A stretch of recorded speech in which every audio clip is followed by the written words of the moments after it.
Сәлеметсіздер ме балалар? Біз бүгін әдебиеттік оқу пәнінің ағашқа күтім жасаймын тақырыбында сабақ өтеміз. Осы пәнімізде біз ағаштар неге ашуланды атты мәтін Бердібек Соқпақбаевтың мәтінімен танысатын боламыз. Оқу мақсатымыз шығарманың тақырыбы мен үзіндісіне сүйеніп оқиғаның соңын болжау. Ендеше балалар, мен сіздерге сұрақ қойғым келіп отыр. Ағаштар ашулана ма? Сол сұрақтың жауабын маған айта қойыңыздар. Бердібек Соқпақбаев балалар Алматы облысында туылған. Ол көрнекті балалар жазушысы.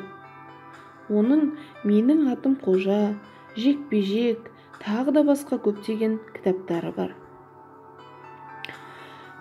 Ендеше ағаштар неге ашуланды мәтінін оқып танысайық, менімен бірге қайталап қосылып оқыңыздар. Бір күні Алмабек жолдастарымен бірге өзенге шомылуға келді. Олар шешініп те үлгермеп еді. Ауа райы күрт бұзылып, аспанды сіркірескен қара бұлт басып кетті. Азынап жел тұрды.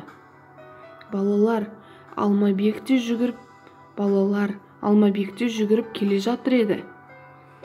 Ағаштың жанындай ысылдап майысқан бұтақтардың бірі кенет оның басынан кепкасын қағып ұшырып түсірді. Ол жалт бұрылып кепкасын ұстап алмақ болып еді. Жолдастарынан адасып қалды. Дәл сол уақытта адам айтса нанғысыз ғажап оқиға болды. Орман іші азан-қазан жаңғырып кетті.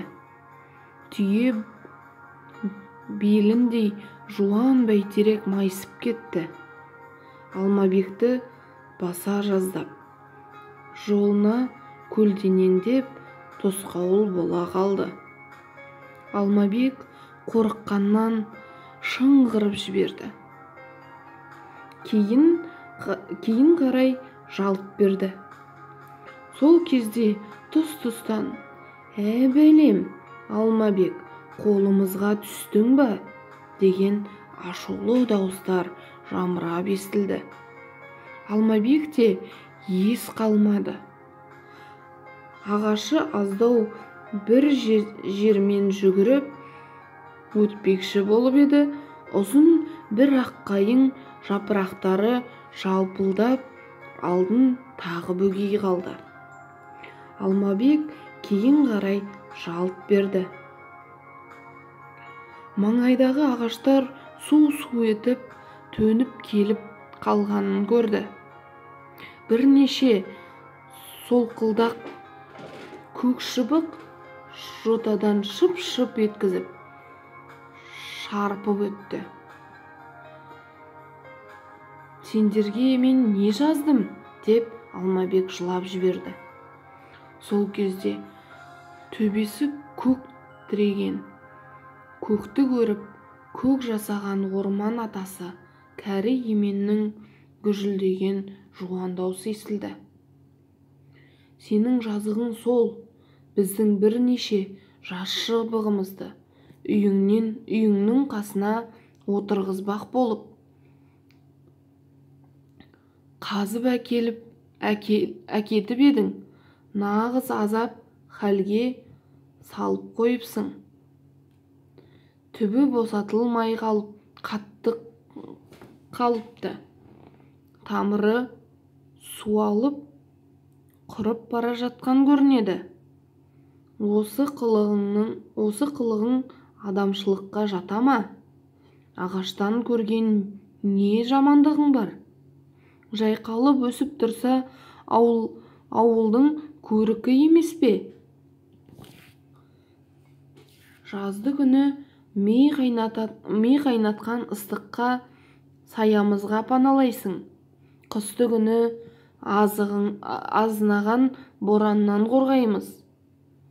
Астыңдағы орындығың мен алдыңдағы үстелің, қалам қағазыңа дейін ағаштан істеледі. Үйіңе қабырға болып та қаланамыз. Сен осыны неге түсінбейсің? Неге бағаламайсың? Деді қарт емен. Істің мән-жайы Алмабекке әбден түсінікті болды. Кешіріңіздер, кешіре көріңіздер, деді Алмабек.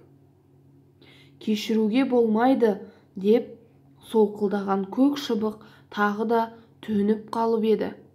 Қарт емен оны бұтағымен қағып тоқтатты. Жә, шошаңдамай тұра тұр. Бала сөзін айтып болсын, деді. Кешіріңіздер, мен отырғызған ағаштарымды бүгіннен бастап мәпелеп күтуге уәде беремін, деді Алмабек. Жарайды, деді қарт емен. Олай болса, бар үйіңе. Балалар, мәтін түсінікті болса, берілген сурет мәтіндегі қандай оқиғаға сәйкес келеді? Әңгімеле. Балалар, бұл сұрақтың жауабын маған айтып жібере қойыңыздар.